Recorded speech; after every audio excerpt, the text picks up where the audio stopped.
Stars align, con space and time, guided. It's a dance we must face.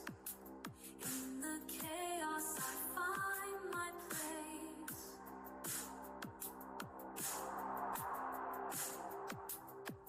The moonlight glows, the veil is thin. Moon of infinity will call again. Thanks for walking in the light, where guides whisper pure insight.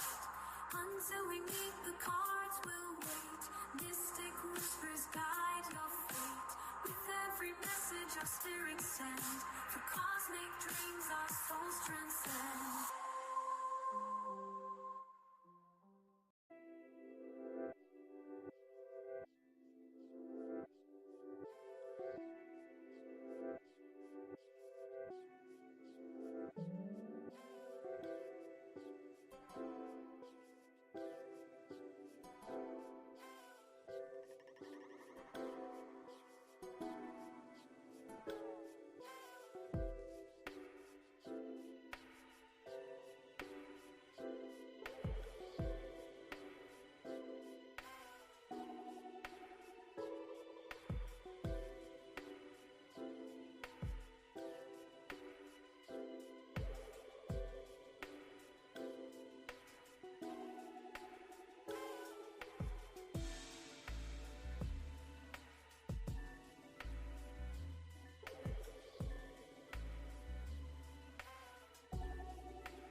Hello, everyone. Happy Friday. How's everyone feeling today?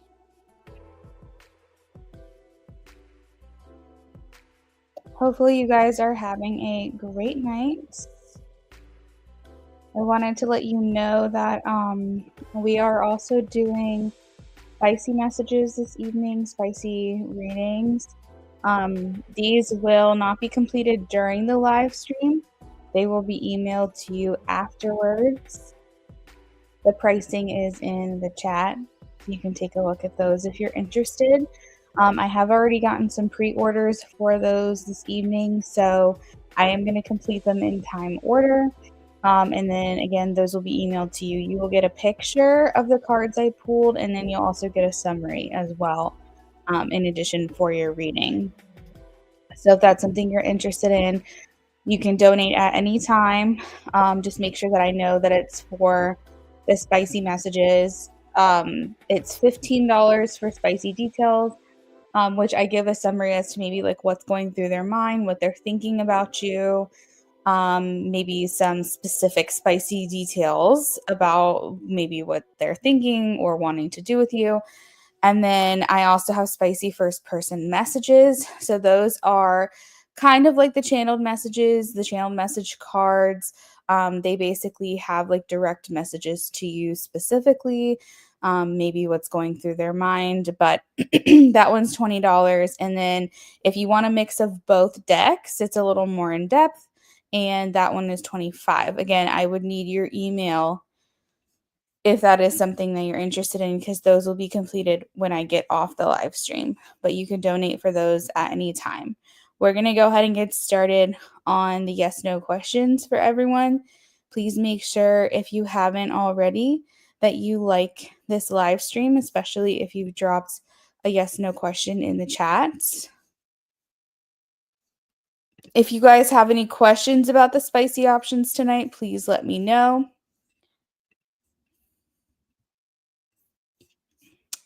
Hey, Alessandra, welcome in. I speak. Thank you for donating, or not donating. Thank you for voting on the poll. It helps me to know when to go live this evening.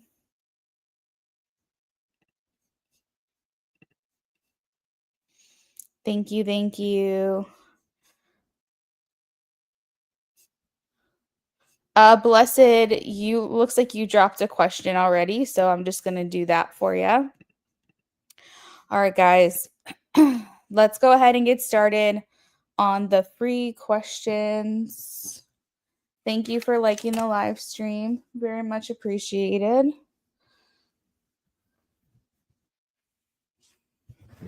Also, we're offering normal paid readings tonight per usual, and we do not have pre-orders for that as of right now.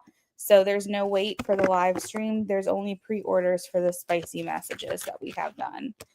And again, those spicy messages will be done after the live stream. So as of right now, we don't have any live stream pre-orders. This is going to be for Emily. Whoa, Emily, that card just shot right at my face. I'm getting a yes. I have the 6 of Cups. You're welcome, Blessed One. This is for Anna.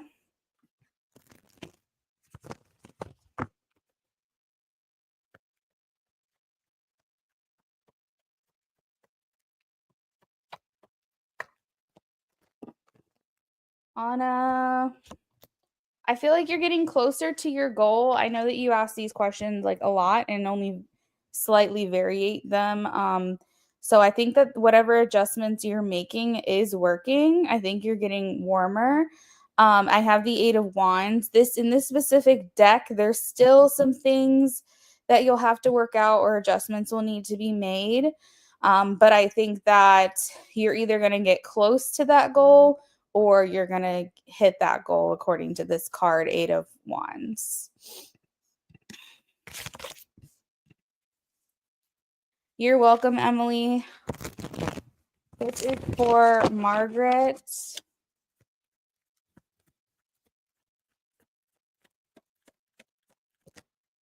Yes, Queen of Swords for Margaret.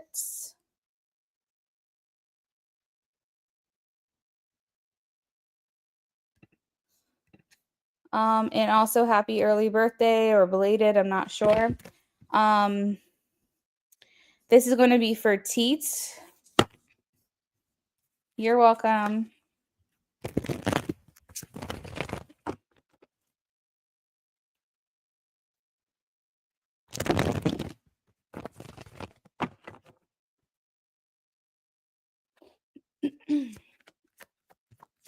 Will the truth come out?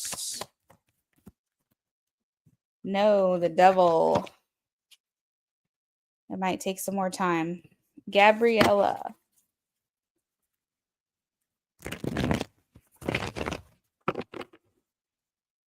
Should Gabriella start an English school?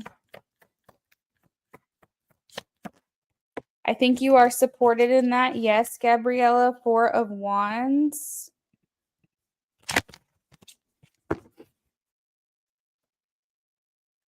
This is for Brittany, for John, the question about John.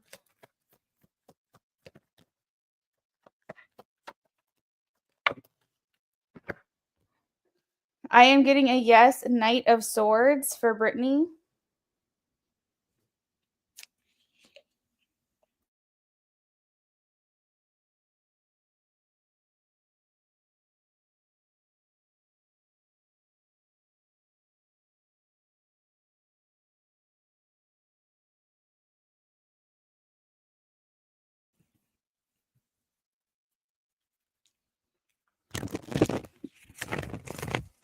Blessed One.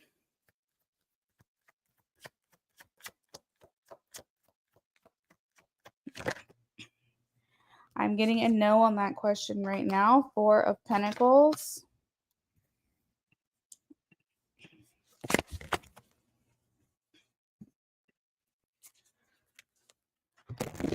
Margaret and Gabriella, you're welcome.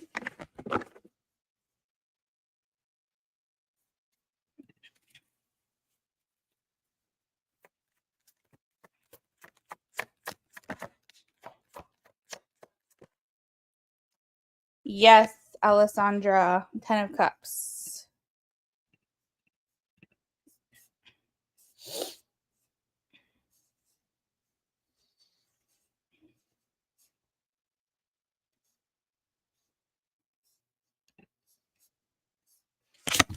All right, this is for I Speak.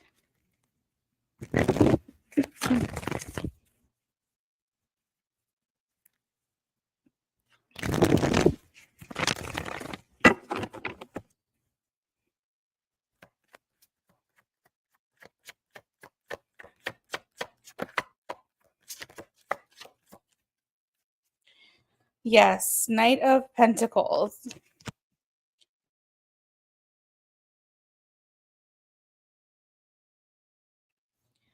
All right, and this is for Raina.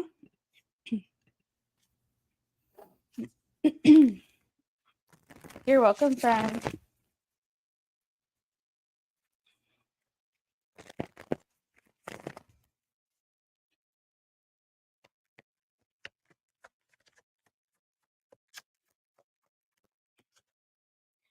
Raina, I am getting a no on that.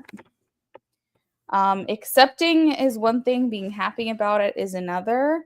So taking into account, you kind of asked two questions in one. This could be no to being happy about it. Maybe he accepts it at some point. Or this could be no to both things. So, that's the energy as of right now.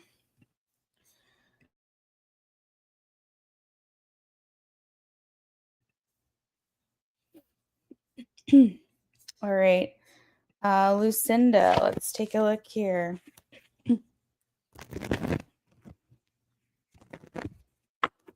You're welcome, Raina.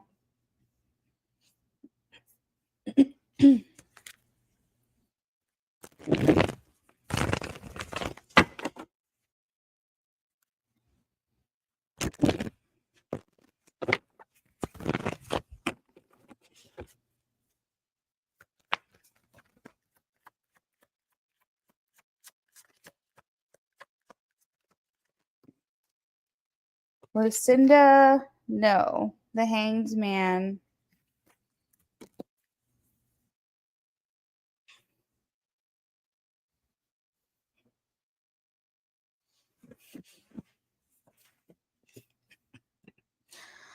I am doing good tonight. Very, very good. I know I mentioned this last night, but I've just been really tired the last couple of days, so I'm sure it's a lot of things that have kind of compiled into this week that is making me feel that way. But I took a nap before I went live, and that was definitely, definitely needed. But today's been pretty chill. I'm really happy it's Friday because I love it when my husband's home on the weekends. So that's nice. Just enjoying our summer.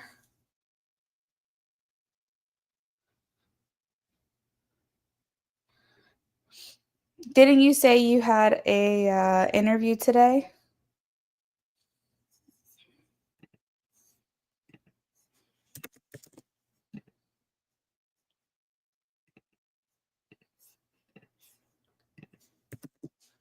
You're welcome, Lucinda.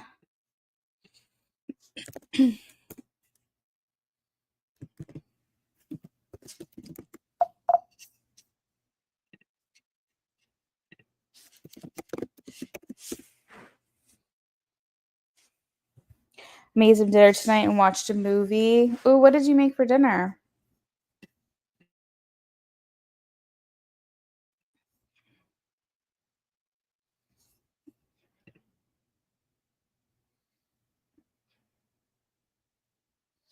Hey, Shirley, you just missed the free list by 2 minutes, it looks like. So sorry, but if you still want that question answered, it's $5. My yes nos are pretty cheap. So if you still want to get that, um, I have Venmo and PayPal Cash App info in the pinned comment.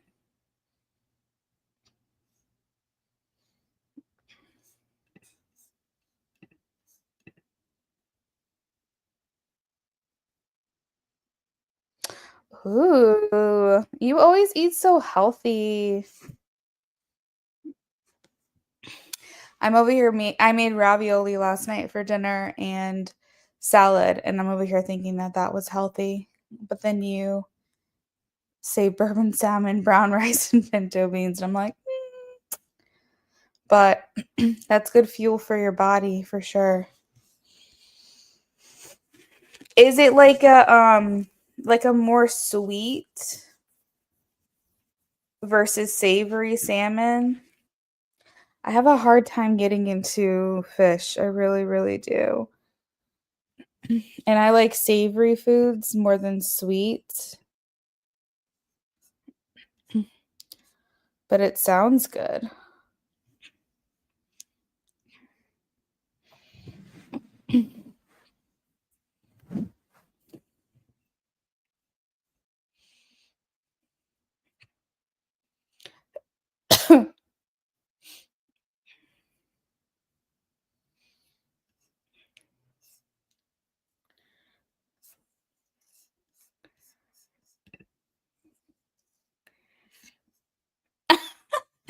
Well, you know what? Balance. Balance, girl. A sweet, salty. Oh, okay, I got you. It still sounds good. It sounds good in theory. I think my issue is just like actually finishing it, I think. I think that's my thing is like I can have a couple bites, but then eventually I just am not crazy about it.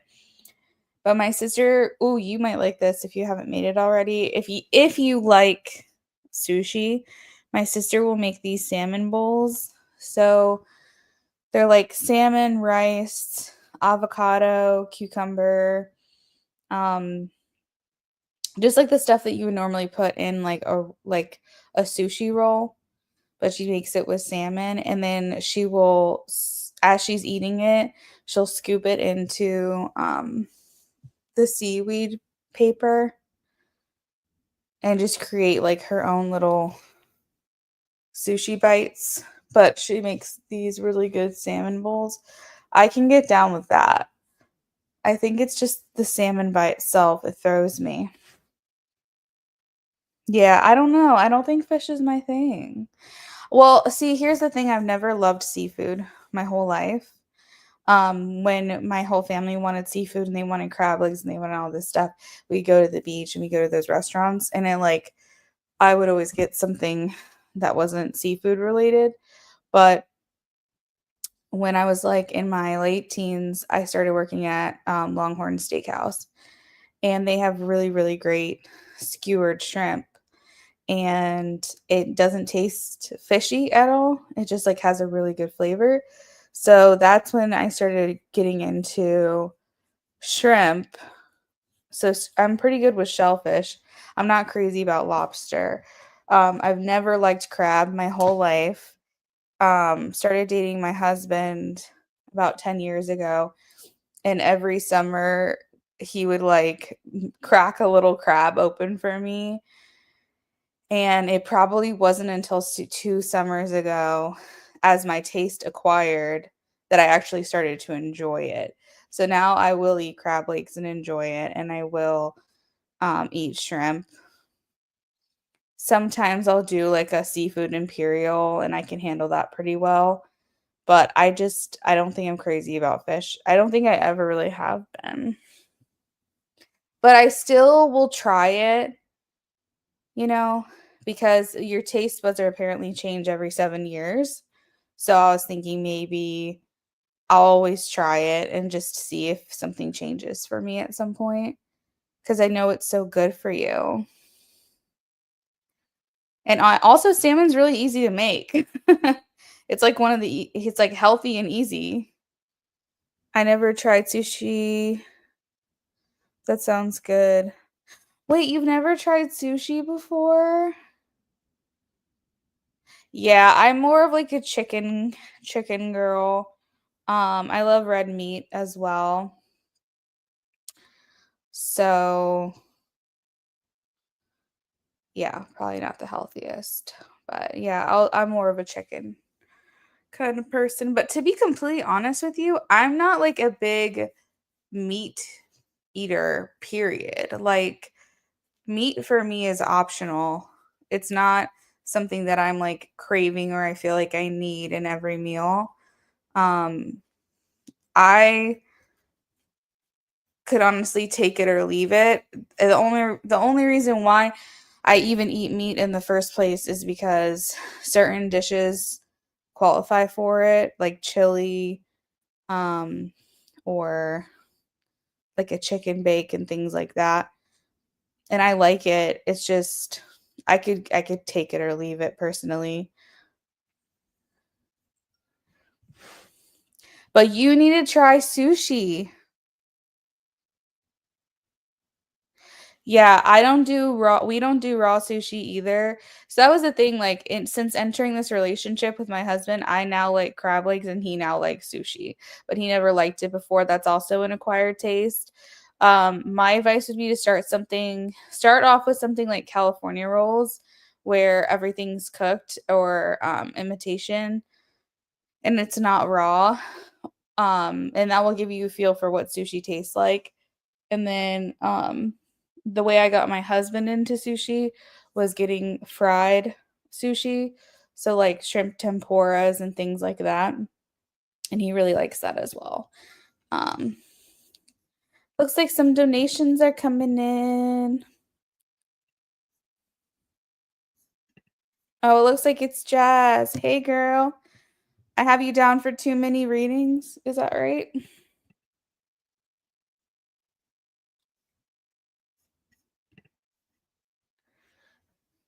But yeah, I speak. There's definitely cooked options as well. So Um, and I feel like especially if you like seafood, like that just could be kind of something.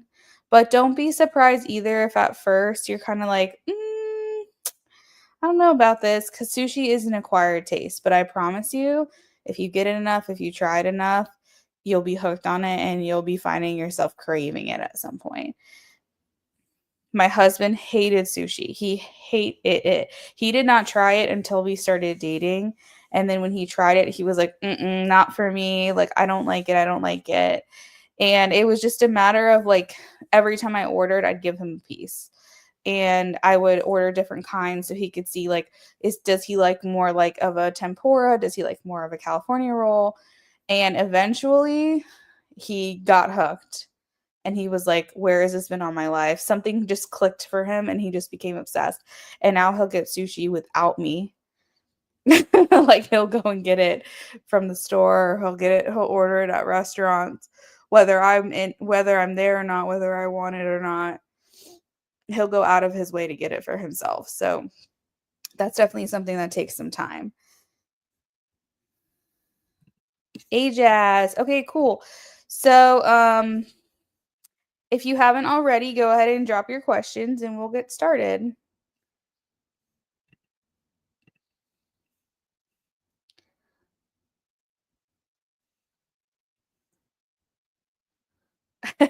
I speak it. It is an acquired taste. It's like anything else that is an acquired taste, like beer or um well for me that's seafood, but sometimes it doesn't hit right away. Sometimes you're not crazy about it right away. And you're like this isn't bad, but I don't know what all the fuss is about, but something happens after multiple exposures and suddenly it's all you want to eat. All right, Jazz, let's see. I speak because it has rice in it.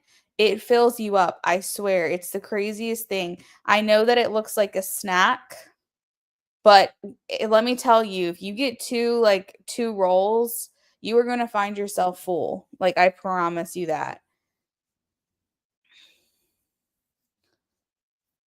But if you don't, it's also a good appetizer. But you can get full on sushi for sure. Yeah, you'll have to let me know how it goes, girl. Also, I recommend getting it prepared at a Japanese location. Like, don't buy it from Wegmans or a grocery store, at least not the first time.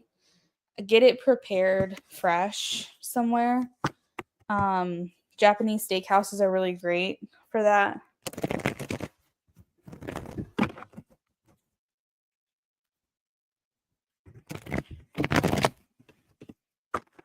All right, what messages is God trying to give her? So Ajaz, let's see. We got some major arcana. So I feel first and foremost, you're supposed to know that you are going through like big changes right now. Major arcana cards signify major life themes. So if you can think of like a sentence structure, the minor arcana and tarot are kind of like the details, okay, of a sentence. You know, they let you know, oh, quick, fast, slow, exciting, eccentric, whatever. That's the minor arcana. That's like Ace of Pentacles, Two of Swords. But when we're talking about the major arcana, there's 22 big cards. Okay, those are signifying major themes. This is the story. These are the story cards. These are the overarching idea and structure of a story. And those are things like the sun, the judgment, death, that kind of thing. And you have quite a few major arcana in this reading. The first one coming out is judgment. So again, an overarching theme right now in your life is releasing, healing, forgiving. The judgment card is definitely a card of absolution. And what I mean by that is it's calling you to say, hey, where can I forgive? Where can I let go? Am I carrying anything with me that I haven't forgiven myself for? Do I feel guilt? Do I feel shame? Was someone else guilty of doing something against me or shameful against me and I haven't let that go? Judgment is not saying that you should forgive your past, but it's saying you should forgive for yourself to move on with respect of what everything you've been through because it shaped the person that you are. It doesn't mean that you have to forget and start over.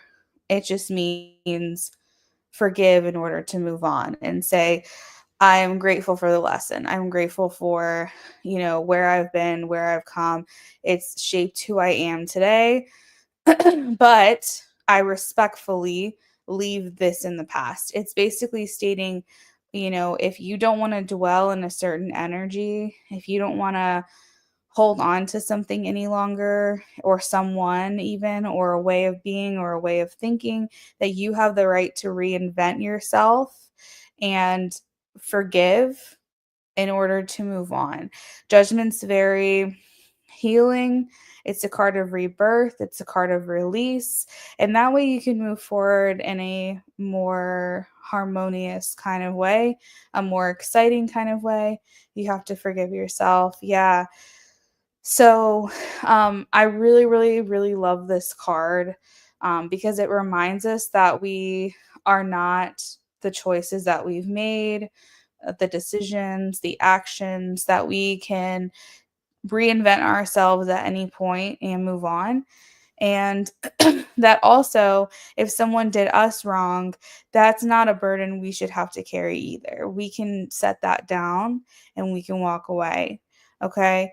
We also have the Tower card here. So it's indicating destruction, sudden change, but you are doing it on purpose. This card indicates that, yes, maybe things can kind of fall apart, but that's so other things can come together. And it's something that's intentionally done. Car like Tower cards in other decks, they can sometimes signify sudden it's a change and a breaking down that you are in control of. So this is definitely the energy and the essence of starting over, the need to start over. And I also have the Ace of Cups here, which indicates that you're kind of starting this new chapter of maybe having a better understanding of what you want, what you're looking for, what you want to be more intentional about, where you want your energy to go. The Ace of Cups is also talking about love relationships, romantic relationships, where you want to put your emotions into.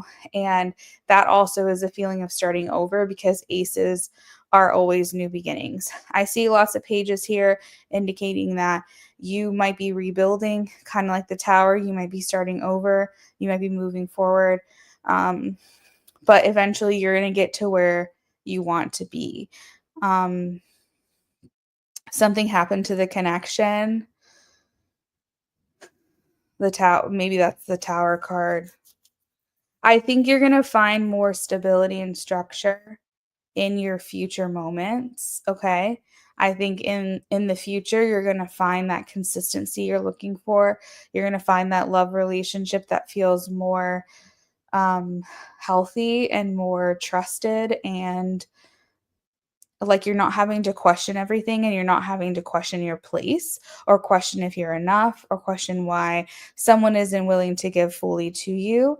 And that I think is there for you in the future as well.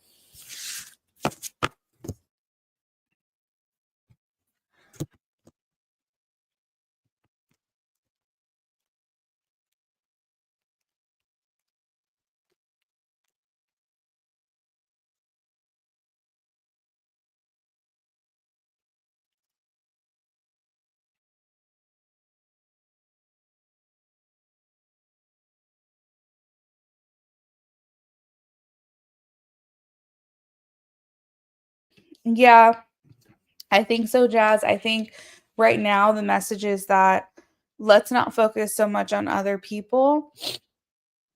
Let's focus more on where we're heading ourselves, what we need to do in order to set the burden down and move forward. So if that is requiring you to forgive someone else for the sake of your own sanity and walk away, that's what you have to do. If that's about forgiving yourself, do that. If it's a mix of both, that's also okay. The card that leads your reading talks about healing, and it talks about saying, hey, I might not get closure from someone, but I absolve them. I am going to forgive them. I am going to move forward. And whatever is coming to them is going to come to them. And I'm not going to have anything to do with it. Because the judgment card also talks about karma. It talks about reaping what you sow. You don't have to be karma in someone else's life. They're going to get what's coming to them. You just have to protect your own energy and protect your own peace and allow yourself to let that go. And so that you can move forward into something that's much better for you or much more suited for you.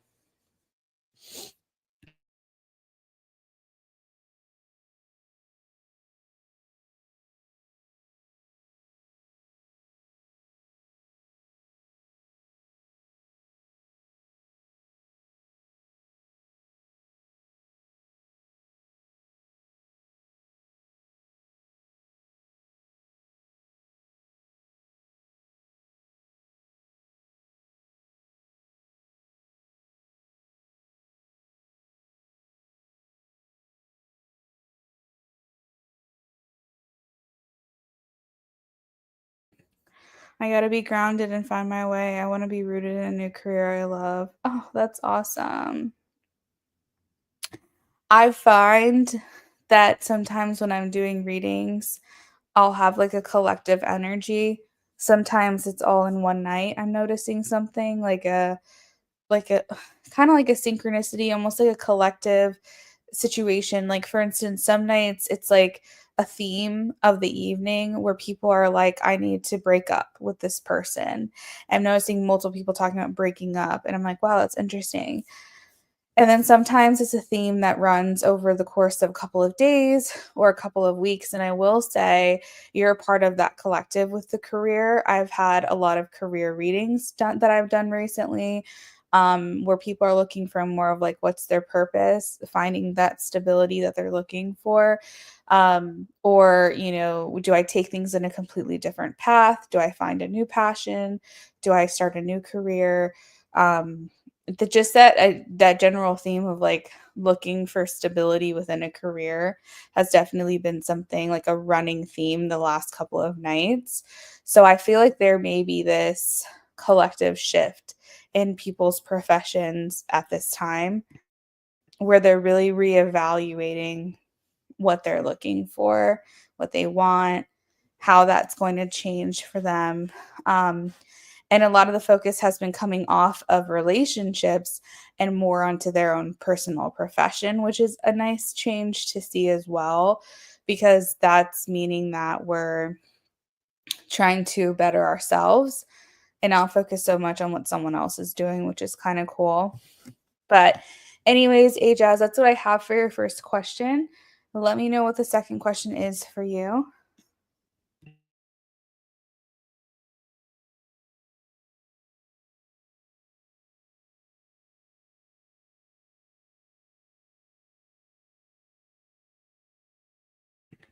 I need to find my purpose, but I'm afraid to walk out on faith. I keep being brought back to music that doesn't pay the bills. And sometimes, Ajaz, your purpose isn't your career. And I think that gets a little bit confused, a little bit muddied for people, so to speak. It's something I've learned doing tarot that if you can find a career and a life purpose that align, I think that's really special. But I don't always think that a career is a life purpose, okay? Or vice versa.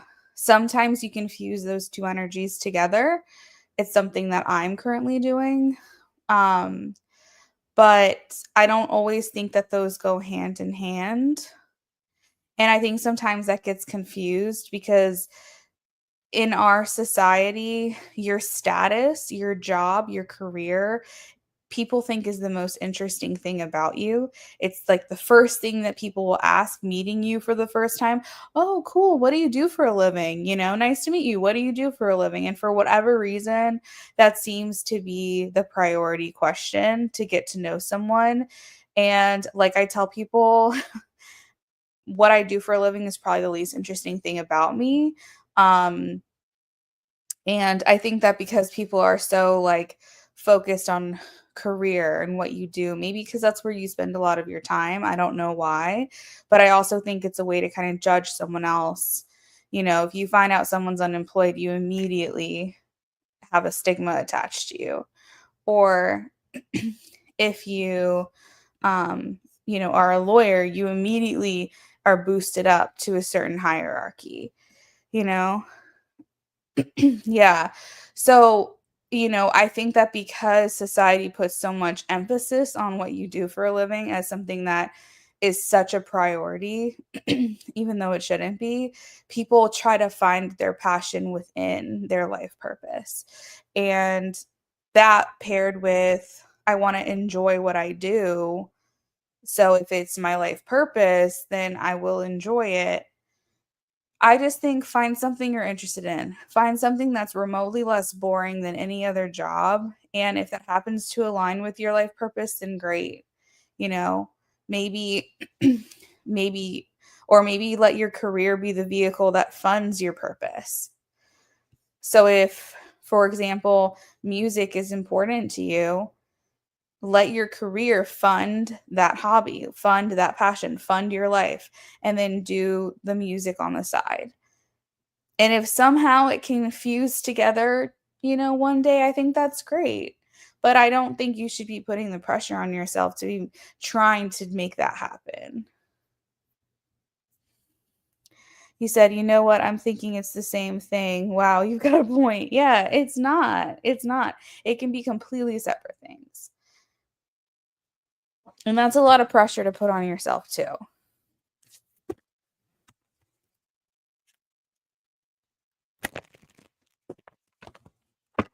Now, if you can make money doing something that you love, that's beautiful. And I think that that's absolutely something to be proud of. And that's not to say that's not going to happen for you.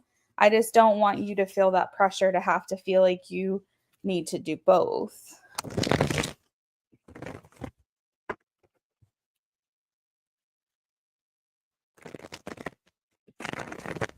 Oh my goodness, girl. All right, let's see. Will time management work out for her tomorrow? Will time management work out for her tomorrow? Mm,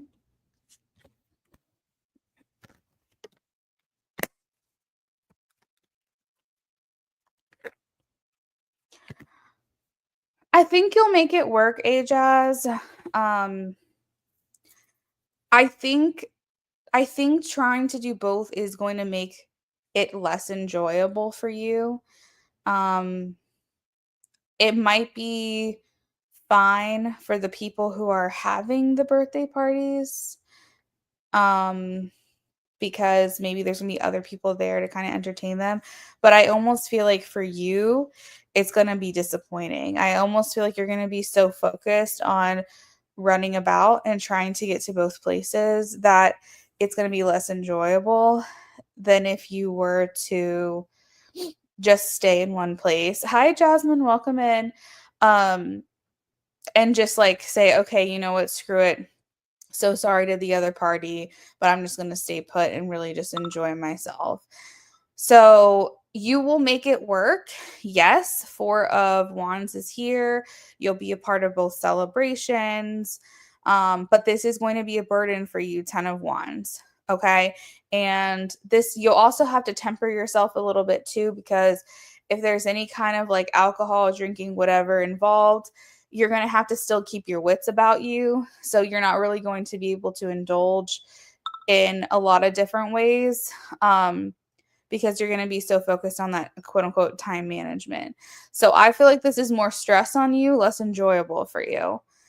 But you'll be able to make it work if that is something that you desire to do. I just I think at the end of the night, you're going to be like, wow, that was a lot. And maybe you'll feel accomplished. Maybe you'll feel successful. And you'll be like, I'm glad I was able to make it to both. But as far as your own personal entertainment and enjoyment, you might not settle in until you get to that next party. That first party is going to feel a little bit rushed and a little complicated. And if you're trying to do like a back and forth situation, that's probably going to be the worst case scenario because you're just going to be feeling like you can't enjoy yourself. Yeah, so I think deciding on one or the other is going to be better for you. Um and more enjoyable for you. So maybe think about which one you're going to have more fun at or you'll enjoy yourself more at, or I hate to say it, but who's going to miss you less if you're not there, you know?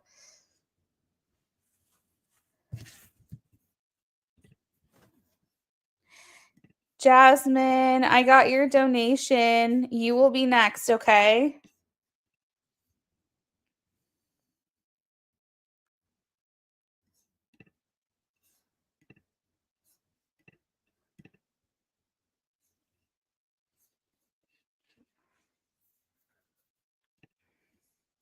You're welcome. So, Ajaz, let me know if that helps give you clarity on your question.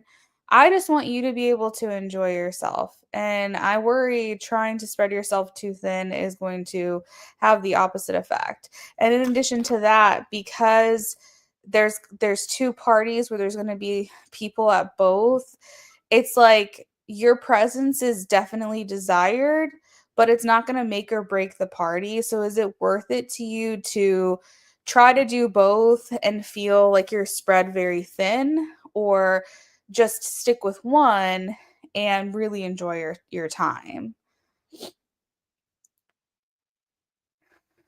Your associates having a pajama party and your other friends having something at the club. Yeah, that's tough. That's very tough. I say pick one, but of course, whatever you feel you want to do at the end of the day, But that's more power to you, girl, because I can barely get to one party myself. So,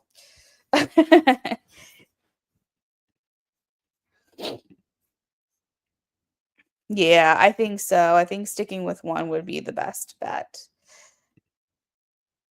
Um, so Jazz, is that all for you for the night before I move on to the next person?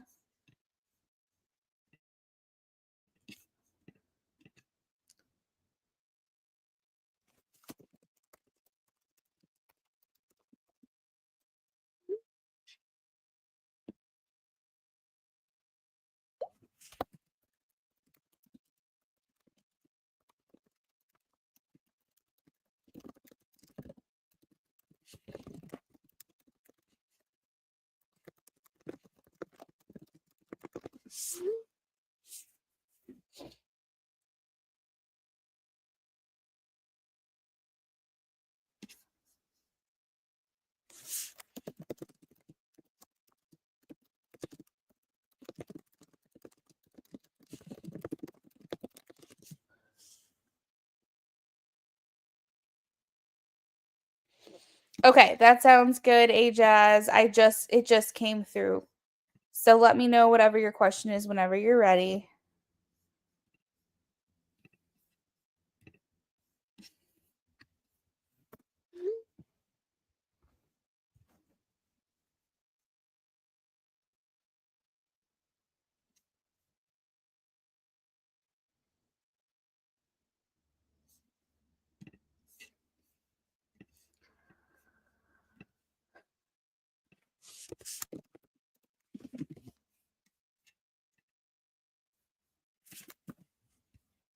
Oh.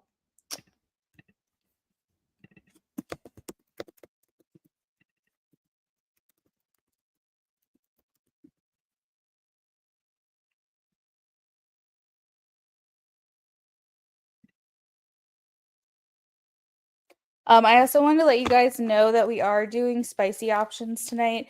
These will be completed after the live ends and emailed to you, but I haven't done them in a while. I usually do them like once a month, but I think it's been even longer than that, if I'm honest.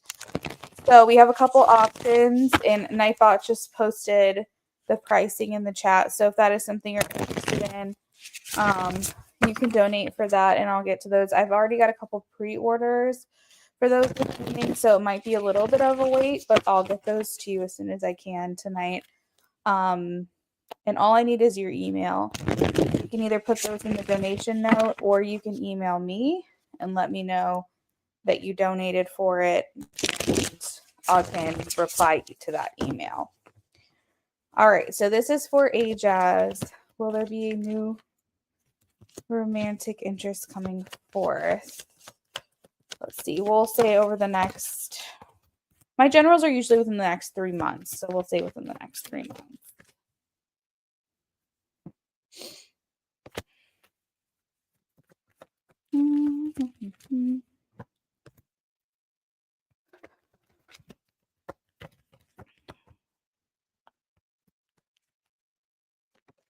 All right, so the judgment card is coming through again for you tonight, and I think that's important because it's towards the center of your reading, meaning that like it's a central theme.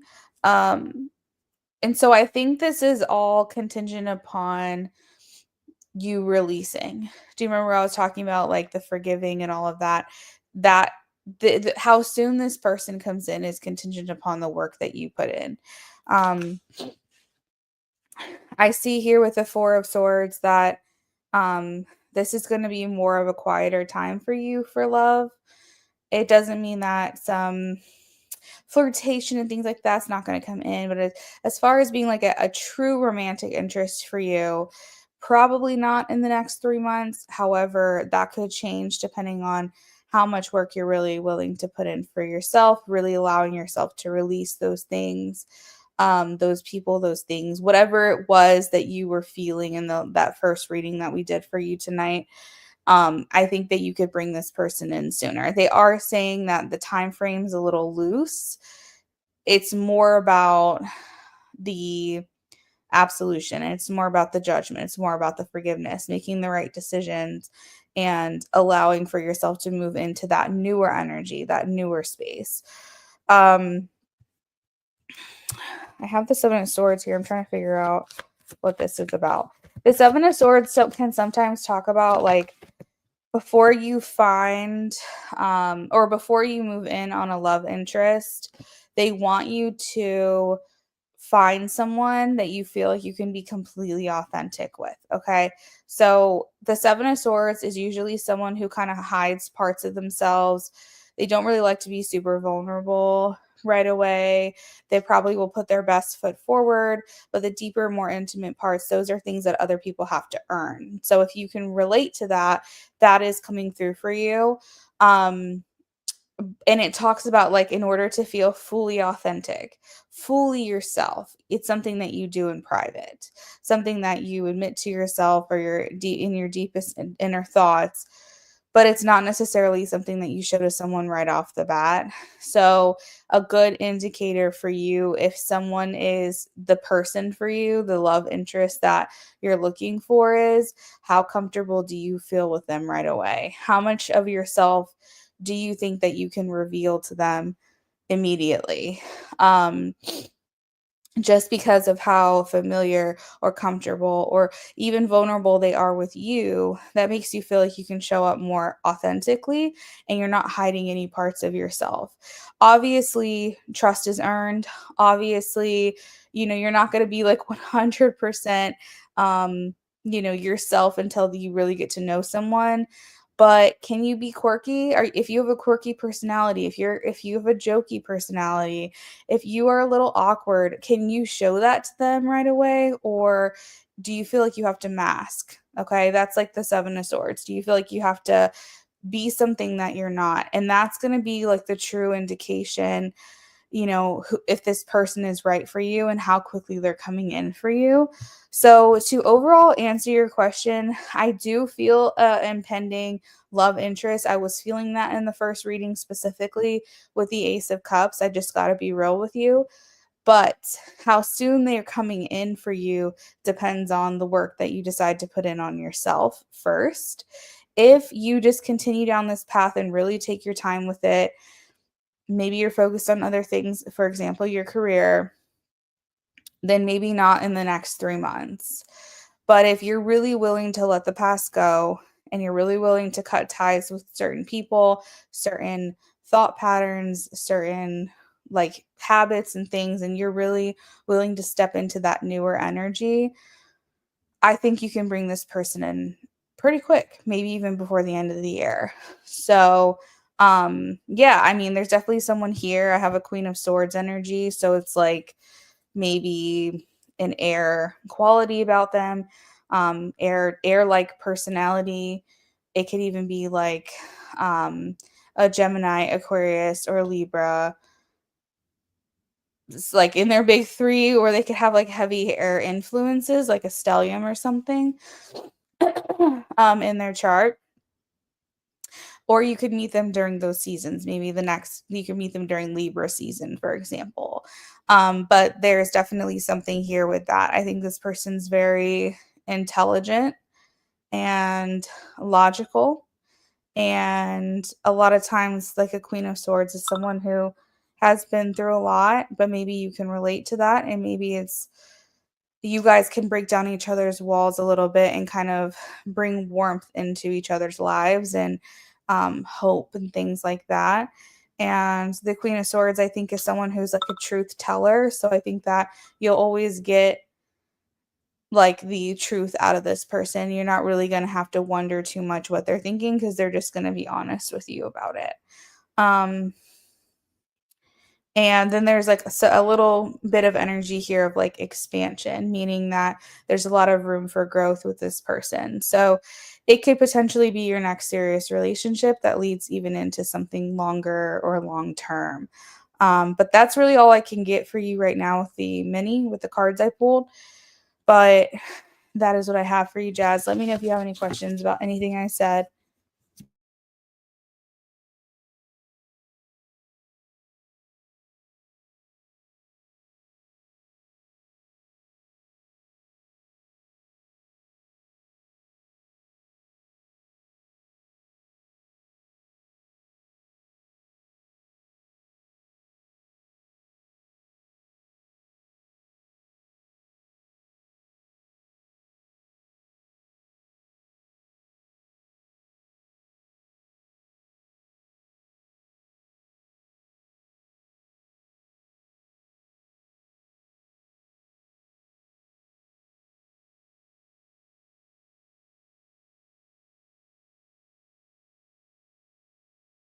Yeah, definitely, Jazz. I mean, if it's your next serious relationship, you're gonna like her.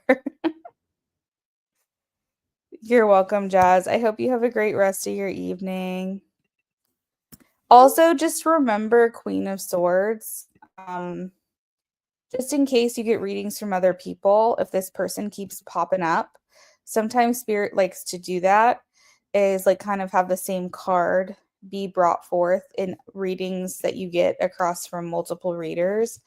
And it's almost like a confirmation for you that we're talking about the same person.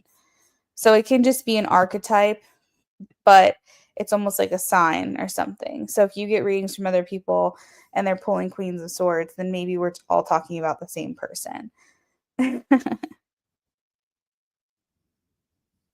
Have a good night, friend.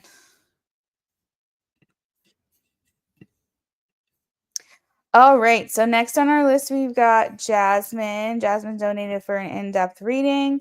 So Jasmine, if you're ready, I'm ready.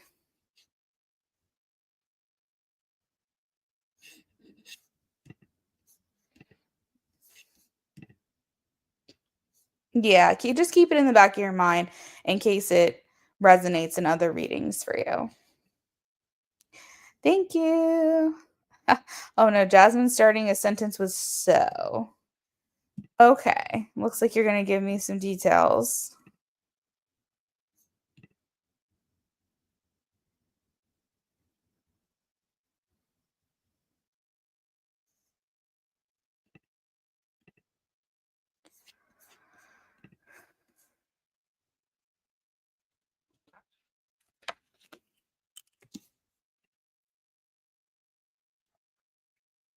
Okay, more of a somber reading. Okay, that's okay.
I'm a black sheep of my family at this time for a myriad of reasons. Essentially, my family doesn't mess with me. It's been going on for a decade. Oh my gosh. How will cutting ties with them go past my move in September?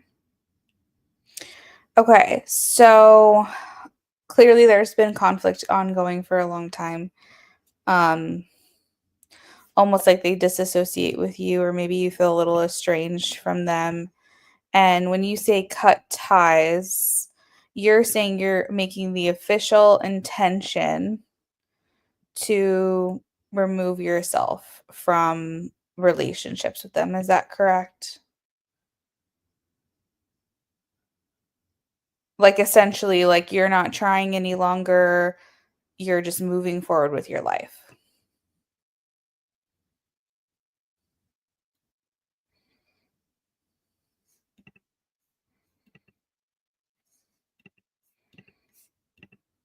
Okay, got it. Let me shuffle for you real quick. We'll take a look.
You don't have a choice anymore. There's many reasons. Your mom is abusive and cold. Your friend just passed away and she essentially is like tough shit. Oh my god. I plan on going to these funerals. Like, I just can't anymore. Okay.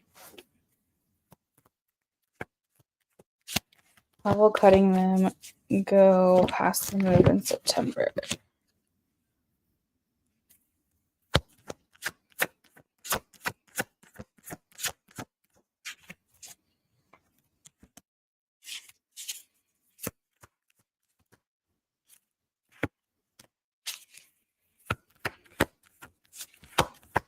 There's like a is there a masculine energy involved in this as well? Like brother, father, grandfather, uncle, like something like that, because I have the King of Pentacles in reverse. Now, this could also indicate a message that you're just not going to indulge in their antics anymore. But I feel like there's a King of Pentacles where that energy is really going to be disconnected. Now, stepfather, okay. Yeah, I almost feel like he's already going to be like done and gone, maybe even before you officially cut things off or whatever. Like, for some reason, King of Pentacles feels less of an energy that's interfering with you right now, possibly by your choice. Like, I feel almost like this person's a non-issue anymore.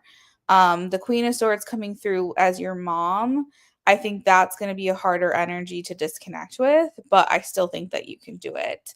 And to be honest, I feel almost like your mom is like almost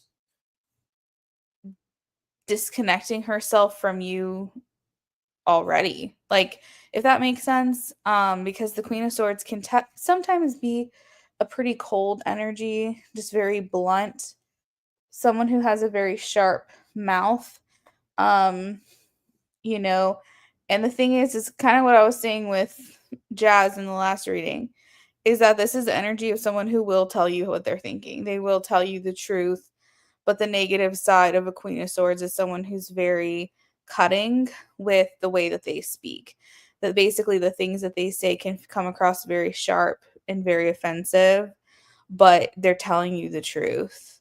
So you can take whatever your mom says at face value. Um, as far as for you, I have that this cutting ties. He says she's very cold. You were sexually abused on campus and she said with the abuser. Oh my God, Jasmine. I am so sorry. My God. I can't even imagine what that must have felt like. Wow. Okay. As far as cutting things off with them, all right, I think you're going to feel free, probably for the first time in your life, because you're not okay, good. You're not trying anymore. Okay. And there's some kind of liberation that is associated with that cutting ties. All right. You've already felt it a little bit, but not in the capacity that you will feel it. All right. We have the Fool. So this is essentially you saying, I'm starting a whole brand new life. Kind of like people who go into witness protection. Okay. It's kind of like that same energy. That's the metaphor spirit's giving to me, is that you're reinventing your whole entire self. All right. You cutting ties with these people is essentially like you starting a whole new life. Um, they're like never going to hear from you again. That's how the intention is. It's going to be like you died, basically, or like they died. Like you'll cut ties and it's like you go into witness protection. There is no intention of resurfacing in their lives ever again. But there's a sense of freedom that comes along with that for you, because then you can say, you know what, I'm cleansing myself of this. I am no longer going to feel any kind of feelings associated with this at all, point blank, period. You know, maybe there are feelings of guilt for wanting to do this. that's not going to be the case anymore. Maybe there's feelings of shame. Maybe there's feelings of, I really tried and the things that they say really have an impact or effect on me. That's not going to matter anymore. You're really, really going to say, you know what? I'm done putting myself in a position to feel this way. It is not healthy for me. It is not the choice that I would initially have made. I would have loved to see this work out for the better, but it takes two people to make a relationship work, and she's not showing me any effort. He's not showing me any effort. They are not showing me any effort. And I can't keep carrying this burden on my own back. So therefore, I'm done. All right. And there's going to be something very almost like, I don't know if you've ever seen Vampire Diaries, but like the vampires have this thing where they can turn off their humanity. It's kind of like that. It's like something will switch in you where you're like, I don't care anymore. I just don't care. And there's going to be something so freeing about that. To just taking a trust fall into the universe that this is the purpose in your life, was to find your strength and your power and your ability to walk away from this and move forward. I think also what's going to come of it is over time, you're going to find while you're having like maybe more peace about this, there may be a grieving period, but I think that eventually that will subside. I think you're going to be feeling more inspired. You're going to be more able to focus on the things that are important to you. You're going to feel more intentional with your energy. You might even feel more creative. Maybe there's hobbies and things that you've been just so drained to even consider or think about because you've been so focused on this connection that you're trying to salvage, and you're just like having a hard time keeping your head above water with it all. You're going to find a support system as well outside of your family too. Because I think that's really all you've been looking for from them is for support and unconditional love. And I don't think that's too much to ask for support and unconditional love. But it's okay. It's not going to come from them, but it will come from other people in your life. But you will have more mental energy. You won't feel so drained, and you'll be able to start doing things that feel more fun and inspiring for you. So if you have a passion right now that's been on the back burner, that might be something you delve back into. If you're like, no, I haven't really had time for passions or hobbies because I've just been trying to keep myself together and keep my head afloat, now you will. Now you're going to have more energy to do those things. Maybe spend more time with a creative endeavor, or maybe fitness becomes your passion, or maybe art becomes your passion, or music, or just cooking. I don't know, just like anything else, because you have put so much mental power and thought and energy into something that is very, very, very soul sucking for you. And you haven't really even been able to discover yourself and who you are. And this action allows for that severance, and it allows for you to make a clean break and say, who am I? And let me figure that out. And focus more of that energy that you were trying to use to salvage any remains that you had left with your family and putting it back onto yourself. I also have the Nine of Cups card, okay? And this indicates wish fulfillment, okay? This person is sitting on the beach almost in like a meditative sense, and she's looking at peace.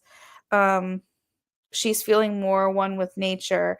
There's a little kitty in this picture too, so I don't know, maybe you'll adopt a pet or something like that. But this card overall means that your wish came true. What you wanted to happen is going to happen. So, whatever your end goal is, whatever your desire is for cutting ties and starting over, whatever it is you're looking for, that is going to happen for you. Because Nine of Cups is that you made a wish and the universe heard and you're getting it back, and it's going to happen for you. Nine of Cups is like nothing can go wrong with Nine of Cups. It's like you're getting everything you could have ever wanted. And it might take some time. Like I said, um, you know, there might be a little bit of grief that happens in the beginning, but ultimately, I think the overarching feeling is freedom, liberation. The idea that you can just start your whole entire life over and reinvent yourself and discover who you are and what you want. You know, he said, wow, that's crazy. I didn't even think about that. Didn't think about, was it about you not having the time or energy to really do like pursue things that might make you happy? Yeah, your mom, and that's the thing too, is like you are who you surround yourself with. So saying that they're toxic in general and like your mom being so dark, like you surrounding yourself with that energy, you are who you surround yourself with. You are what you consume. You are what you spend time around. And then that's going to start leaching onto you as well. I'm sure it already has. And you can choose not to be a part of that anymore. And it's a hard decision, and I commend you. I want you to know that no matter what your reasons are for breaking this off, no matter how valid they are, this is not an easy thing to do. Okay? And I think you need to also give yourself a little bit of credit and praise for the fact that you're strong enough to actually do this finally. Oh, yeah, you said yes. Yeah. So think of this as going into witness protection, but it's really not witness protection, it's self protection. But essentially the same idea. Go start a new life, fall off the face of the earth, reinvent yourself. Honestly, you could even change your name because that name is associated with something that she gave to you. You could even change your name if you wanted to. I mean, I'm not saying go that far. If you resonate with your name, then keep your name, but you get what I'm trying to say. Cut ties. Take away change your freaking name if you wanted to. Like just go into that witness protection. Like don't take take a family name instead, like a if you're really close to a cousin, take their name, or if you are even like a last name, you can go by a different name too, and it doesn't even have to be like a legal change either. It can just be what you introduce yourself as to other people. Good. I'm glad you love your name. And I wasn't trying to like influence you to change your name, but I'm just trying to give examples of ways in which you could even cut ties even further. Oh, I love that. That's beautiful. Hey, Taka, welcome in. Um, so yeah, Jasmine, obviously don't go that far. If that doesn't resonate with you, that's okay. I'm trying to basically show you that you're not anchored to them anymore. You're not living under their will, and if you want to become, go by, whatever, something else, that is going to be available to you once you are able to officially cut ties with these people. Um, but Jasmine, hopefully that answers your question. Really, I don't think they're going to be chasing you out the door. I really don't think they're going to be making any effort at all. I think this will probably be the easiest break you can ever make. Really, the one thing that was holding you back was yourself. Yeah, their energy, that's funny you just asked that because that's what I was already tapping into. They're just going to be miserable together. I don't think they're going to be trying to reach out to you. Now, they feel like self-serving people, just want to be clear. So change your phone number, don't tell them where you're living, cut off all access that you possibly can.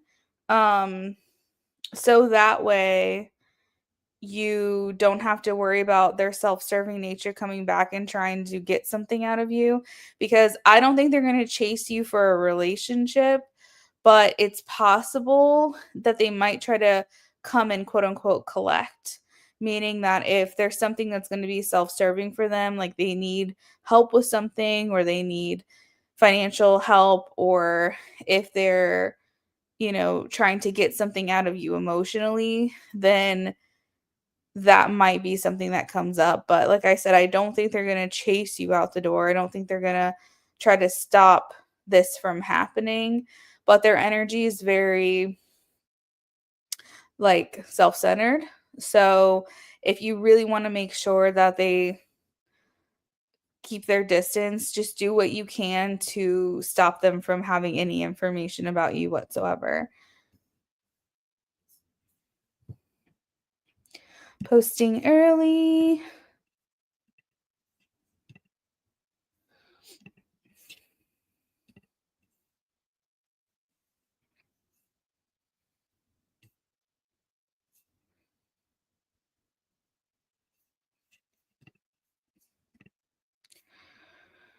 Whew. Right, you said in depth.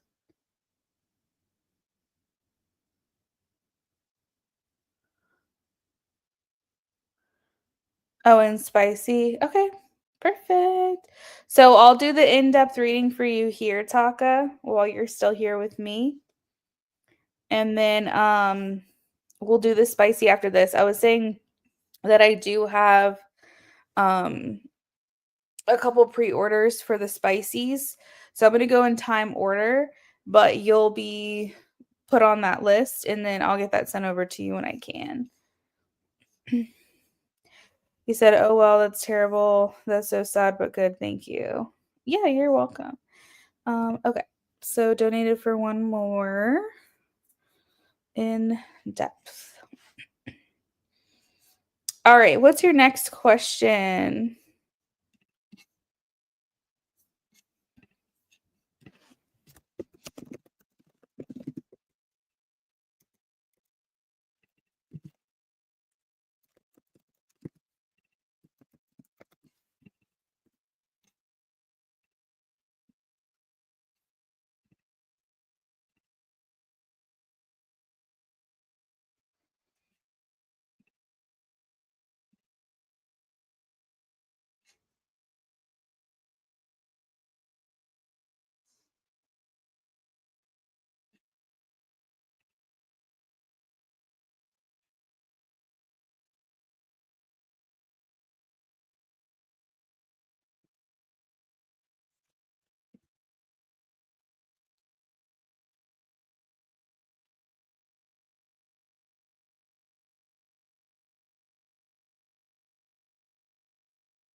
How will breaking out of the cult affect my younger brothers? I'm close with one, but not the youngest. Okay, let's see.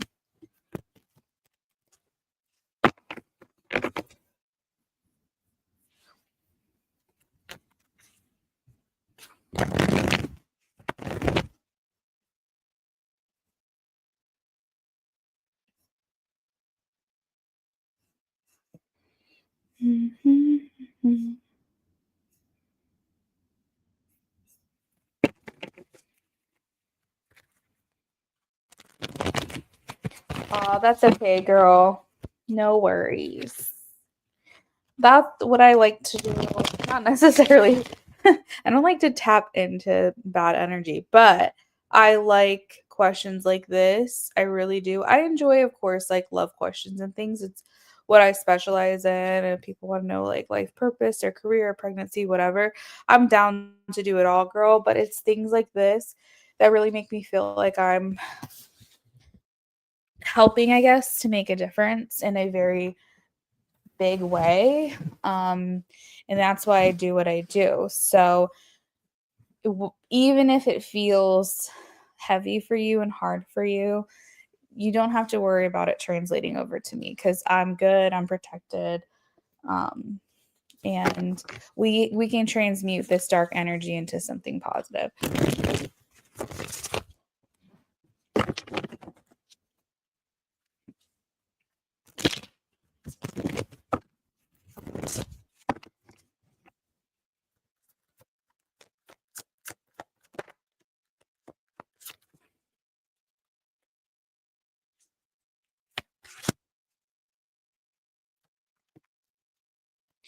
So what I'm getting is that you're gonna create like a domino effect, Jasmine. Um, you're going to lead by example. You may be the first person that's close to them that's actually like showing them that there's another way.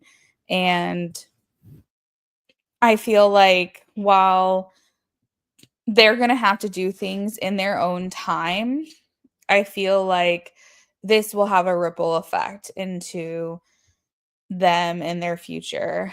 Um, I think it's going to be hard because they're going to feel a disconnect from you. And I think this is something that comes with just the territory of being an older sibling.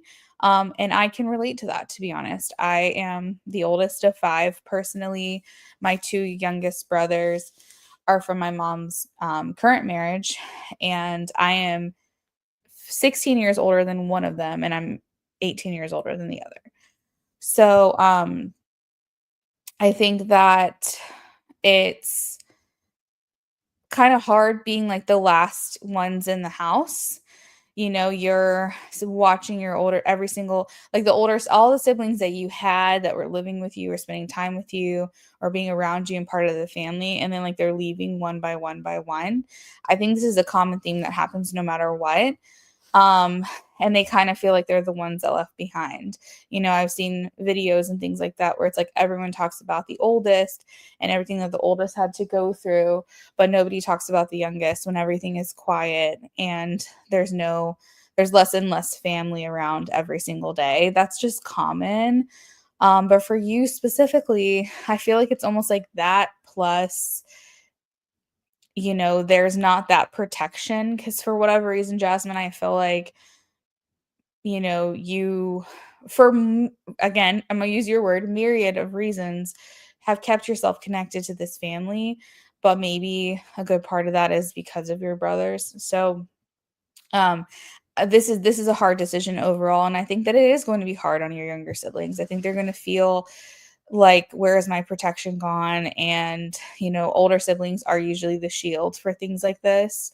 Um, you know, it's a hard place to be, but also it's you feel like it's kind of your duty or your responsibility. Um, but I think that your brothers are going to be more so, especially the one you're close with, are going to be wondering like, will there still be a connection to them?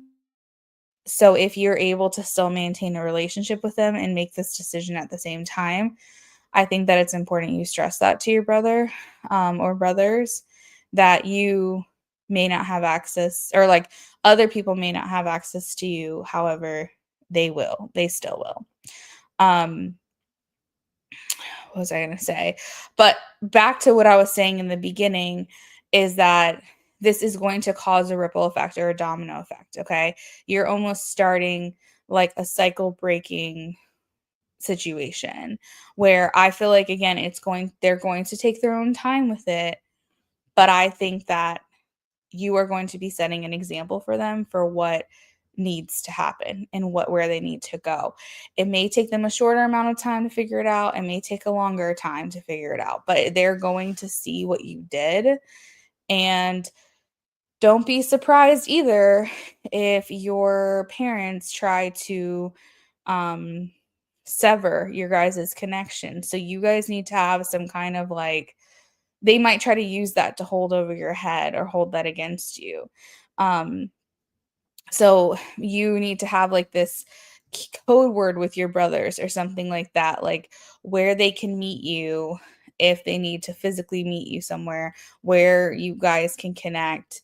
Um, you know, like a secret app on their phone or something that can't be tracked. Like, I know this sounds crazy, but like you guys need to have a way to connect. Every Thursday at 7 we meet here. You know, I don't know how old they are, but you get what I'm trying to say, like some kind of keyword, some kind of password, some kind of like, if something happens, this is where you can find me. Um and I'm almost feeling like the brother that you're not as close with might be a little bit more susceptible to your parents, by the way. because each sibling has a different relationship with the parents. Yeah, okay, good. I'm glad to hear it. So they should have that their own like flexibility. Um, but each child has a different dynamic and different relationship with parents.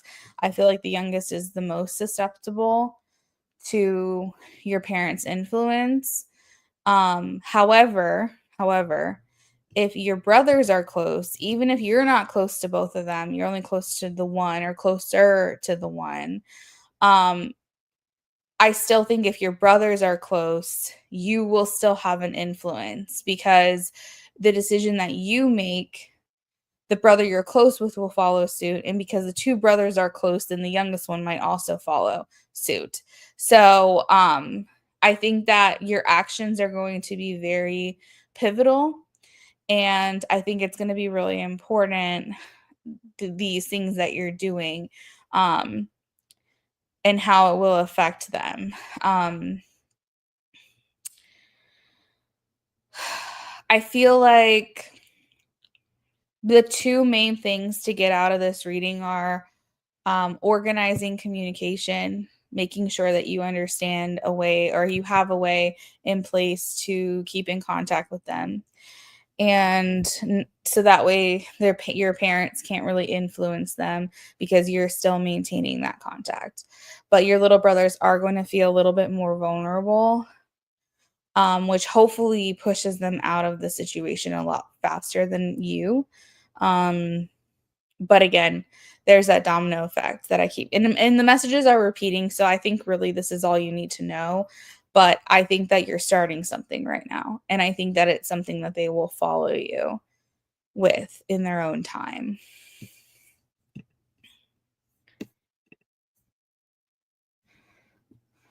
Yeah.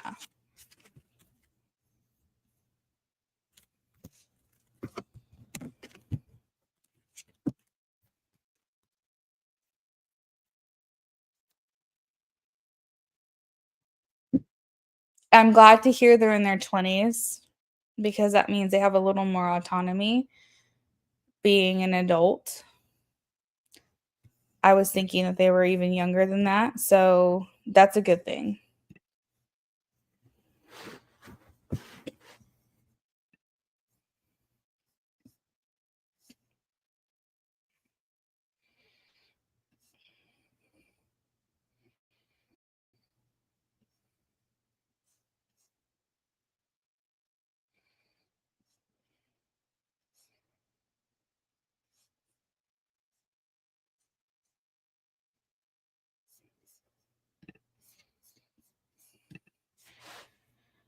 Interesting. My parents, hey Queen, welcome in. My parents mimic their parents. They aren't happy together. It's weird. So Jasmine, I depending on your parents' age, which they might be around like my parents' age, I don't think that our parents were supposed to be the cycle breakers, to be honest. I think that there are some parents who said, well, I had it harder than you. I did my best to like make things easier, but they weren't really like the ones that were going to do a complete overhaul and completely change everything that they know to be true and everything that they've learned and how they parent and all of that stuff. Um, and I think that our generation, because we've got, you know, Pluto or Pluto and Scorpio generation, I think that we are the cycle breakers. We are the ones that are going to make the change. We needed parents like we had to understand like how important it was and how much of an impact it was going to be for us to make that change. If our parents were the cycle breakers, we would have completely different lives. So, if you are a millennial or you're on the cusp, chances are you're Pluto's in Scorpio. That varies. The different houses vary, but chances are you're going to find Pluto and Scorpio for you.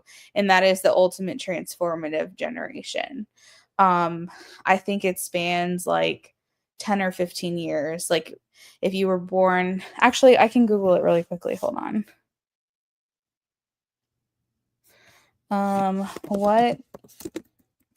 What years of birth are Pluto and Scorpio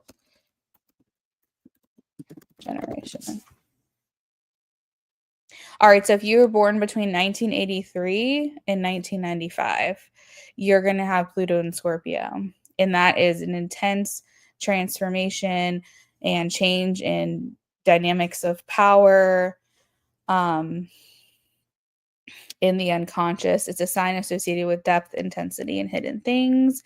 Individuals born during the years Pluto was in Scorpio are believed to have these themes imprinted on their collective consciousness, influencing the worldview and experiences. So, if you were born between those dates, especially, or right on the cusp of either of those dates, um, you're the cycle breaker. Unfortunately, not your mom or your dad or anything. Queen, so we are not doing free questions tonight anymore. That list closed a while ago. Did you want to donate?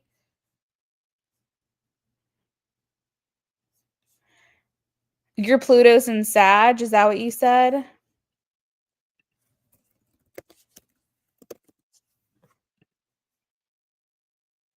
So you were a little younger. But are you still born in the 90s though? That's my question. If not, if you're like 2000s, then maybe, maybe there was a little bit of a difference there. But that doesn't mean that you're not, so you're Gen Z, I think. That you're not, it doesn't mean that you're not influenced by the millennials. Do you get what I mean? Like,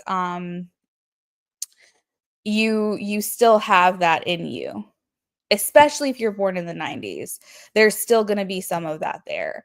But more than anything, for you being Pluto and Sag, um, you can allow for some of the Pluto and Scorpio energy to really make those big, big, big changes. And if you're on the cusp, you are associated with that. But more than anything, you get to launch forward. You get to, because if you think of an arrow, which represents Sagittarius, they pull back, right? But then they move forward and they shoot forward. And Sagittarius is all about exploration and moving forward and starting new things and new lives and all of that. So there's still going to be some of that Pluto and Scorpio influence for you, but I think that you can kind of transmute that with a Pluto and Sag into something even more expansive. So anyways, Jasmine, that's what I've got for you, friend. I hope that helps you either get some clarity or allow for you to really understand how to navigate forward. Um, oh my, you're welcome, Jasmine. I hope you have a wonderful rest of your night, friend.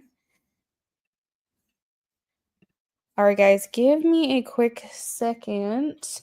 Taka, are you okay if I take a quick bathroom break?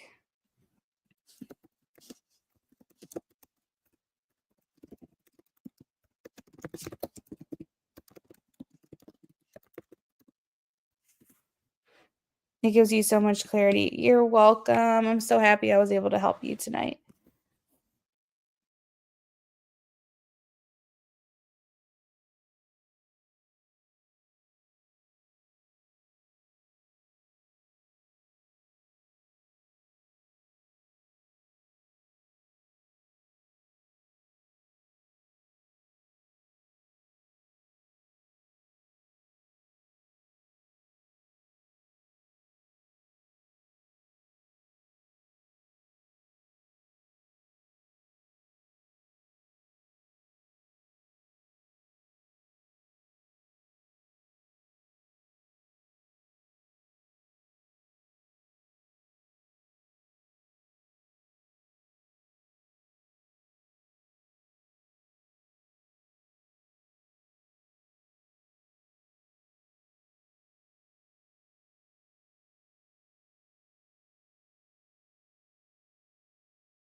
All right, girl, I'm back. All right, let's do question.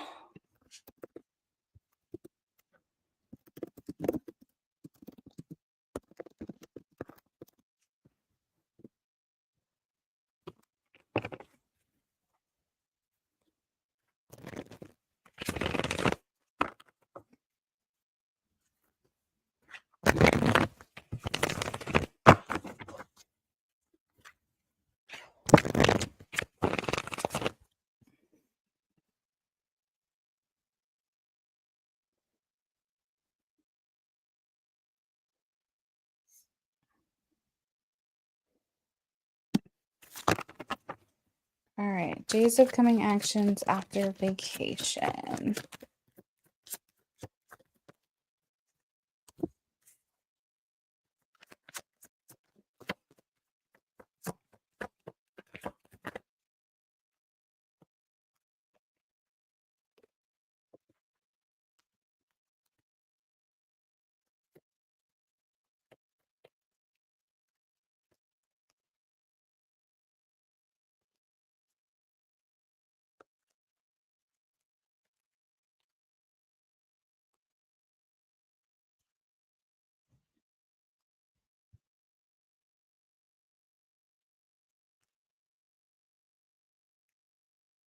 I feel like I feel like he's missing you a lot. Like I said before, I think he's really enjoying himself where he's at, and I think like one of the first things he's going to do is try to get back to you as quickly as possible.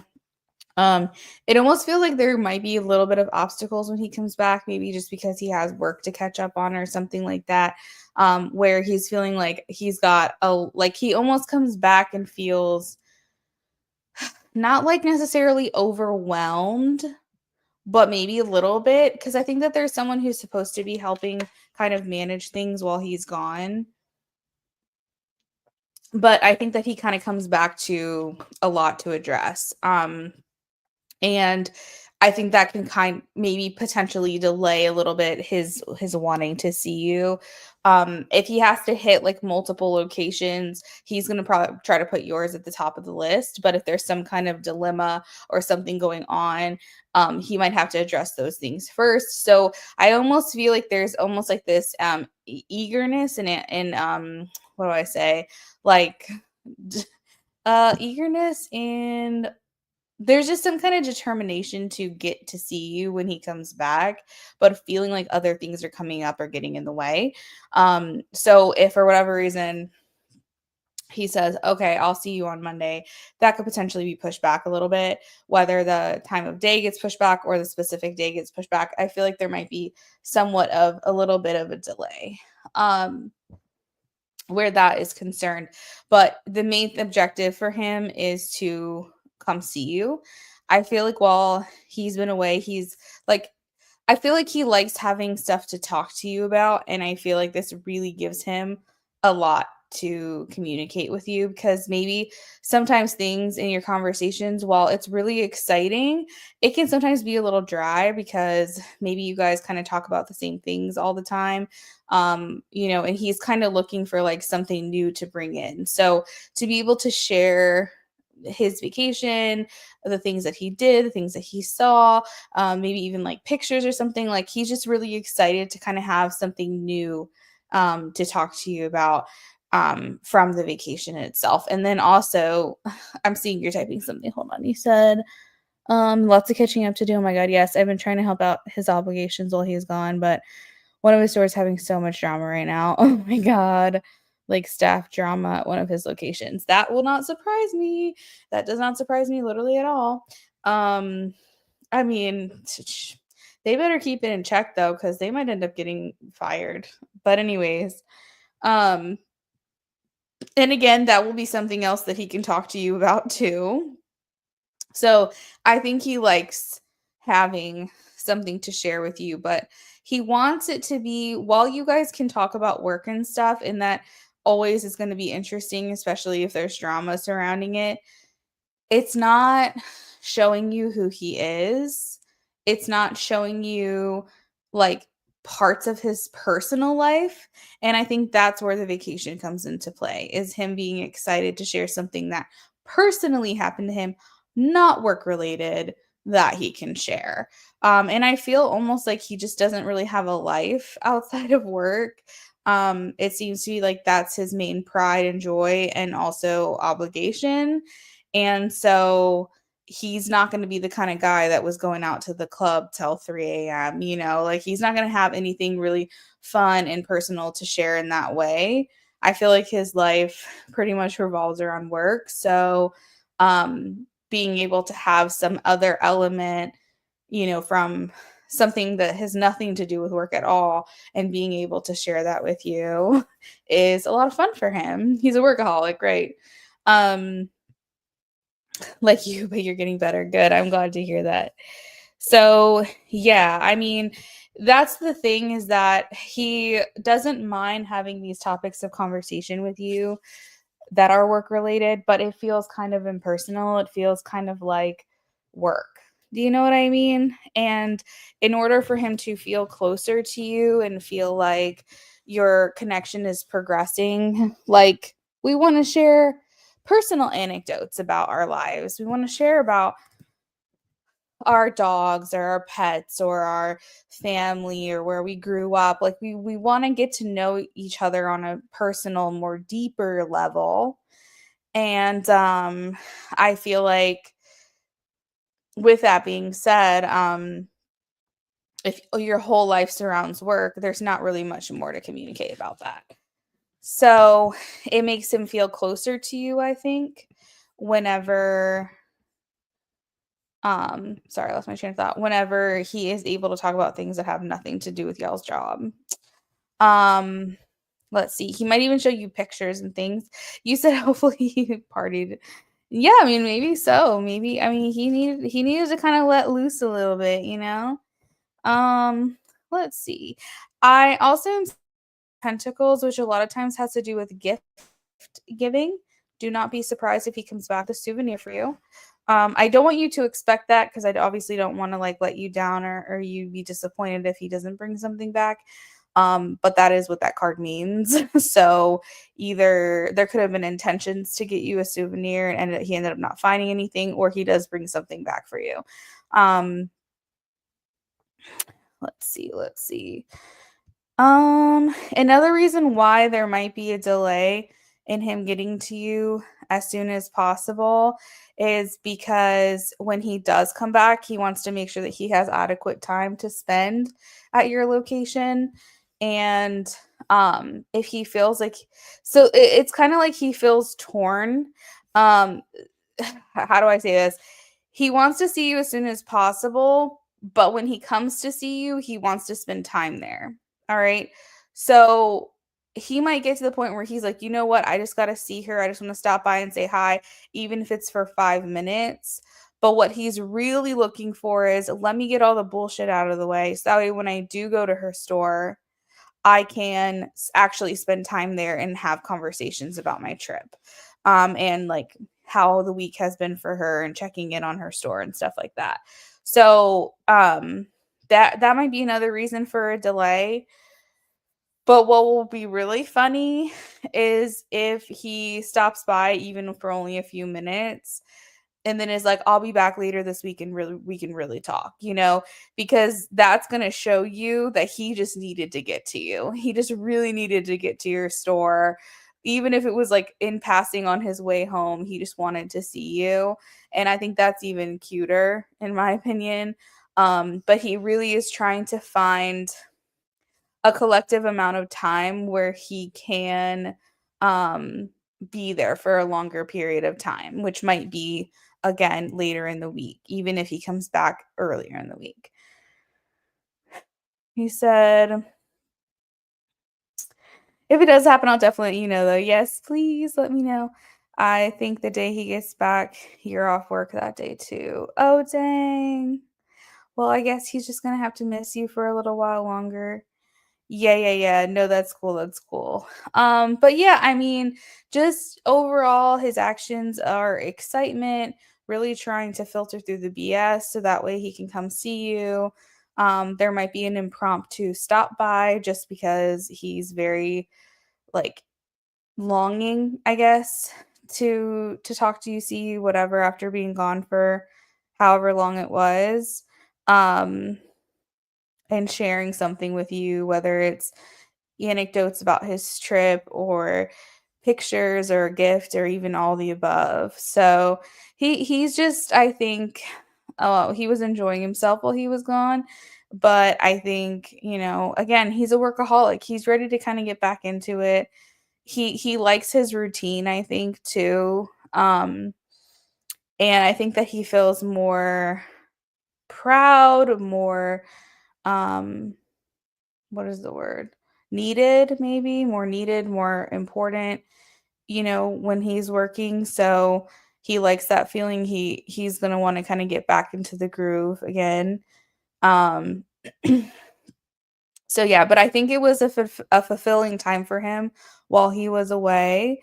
In general, he might have some like funny stories of things that went wrong, but as a whole, I think he did have a good time, and I think he's looking forward to seeing you again.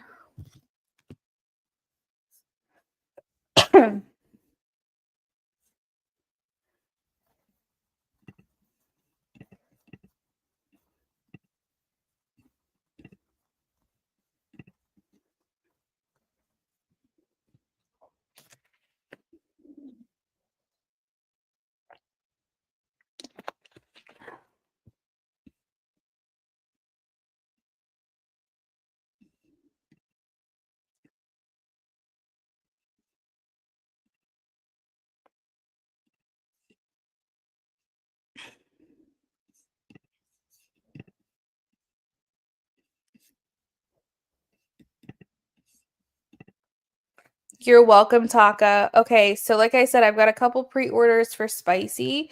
But I will make sure that I get yours as soon as I can. That will be sent in time order. Actually, it looks like all of my spicy are first person messages. That's fun. So yeah, that will be tonight. That will be before I go to bed. Um, I'll be working on these and I'll get them over to you as soon as I can. All right, guys, this is a last call for donations on the live stream.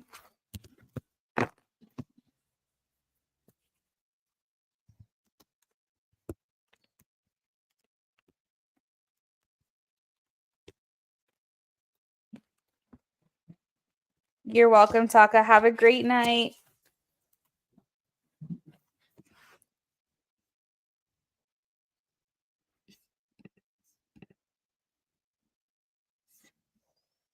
I'm going to leave the list open for maybe one more minute and then we'll sign off.